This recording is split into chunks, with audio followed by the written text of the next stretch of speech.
આપણે સાંજે જે જમીએ, આપણું જે વાળું કહેવાય, ઇંગ્લિશમાં જેને ડિનર કહેવાય, તો અનાજ ભાત ખાઈએ, રોટલી ખાઈએ, કંઈ પણ ગ્લુકોઝ આપણા પેટમાં જાય છે. Ultimately it converts into glucose. હવે જે પણ ગ્લુકોઝ આપણા શરીરમાં થાય, 120 સુગર હોય એનું 180 સુધી કરે, બરાબર. અને પછી ધીરે ધીરે ધીરે ડાયાબિટીસ હોય તો 200 થાય, 250 થાય. નોર્મલ માણસને 180 સુધી જાય અને પછી ધીરે ધીરે એનો પાવર ઘટી જાય. 6 કલાકમાં એ પાછું 120ની નીચે આવવા લાગે. જેવું 120ની નીચે સુગર જાય એટલે શરીર ચરબી બાળવાનું શરૂ કરે.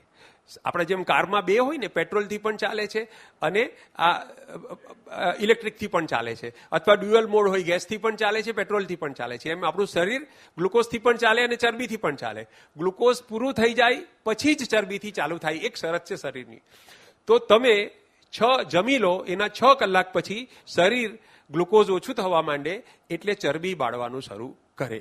હવે સાંજે 6:30 પહેલા ખાઈ લીધું હોય, તમે 7 વાગ્યા પહેલા ખાઈ લીધું હોય, તો રાત્રે 12 વાગે શરીરનું ગ્લુકોઝ નોર્મલ કરતા થોડું નીચું આવવા માંડે એટલે શરીર ચરબી બાળવાની શરૂઆત કરે. સવારે 6, 7, 8 જ્યાં સુધી તમે બ્રેકફાસ્ટ ના કરો ત્યાં સુધી ચરબી બાળે અને દરેક કોષને ઈંધણ પૂરું પાડે.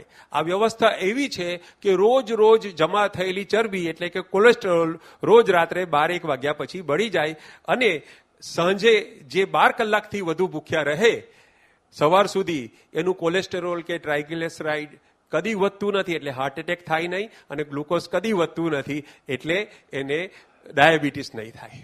હવે વિચાર કરો, પનોતી ક્યારથી બેઠી? જ્યારથી લાઇટો આવી, જ્યારથી મોડી રાતના જમણ શરૂ થયા, જ્યારથી ફ્રીજ ખોલીને રાત્રે ખાવાનું શરૂ થયું, જ્યારથી રાત 6 કલાકની થઈ ગઈ, 12 વાગે જમવાનું અને ફાસ્ટ થાય જ નહીં, છતાં પણ સવારે કરીએ એને શું કહેવાય? બ્રેકફાસ્ટ. અરે ભાઈ, ફાસ્ટ જ નથી કર્યો, બ્રેકફાસ્ટ શેનો કરો છો? તો રાતે ચરબી બળવાનું બંધ થયું, ગ્લુકોઝ વધી પડ્યું. આ રીતે આ સદીમાં ડાયાબિટીસ, ગઈ સદીમાં જેટલો ડાયાબિટીસ હતો એના કરતાં 3 થી 4 ગણો ડાયાબિટીસ આ સદીમાં આવી ગયો.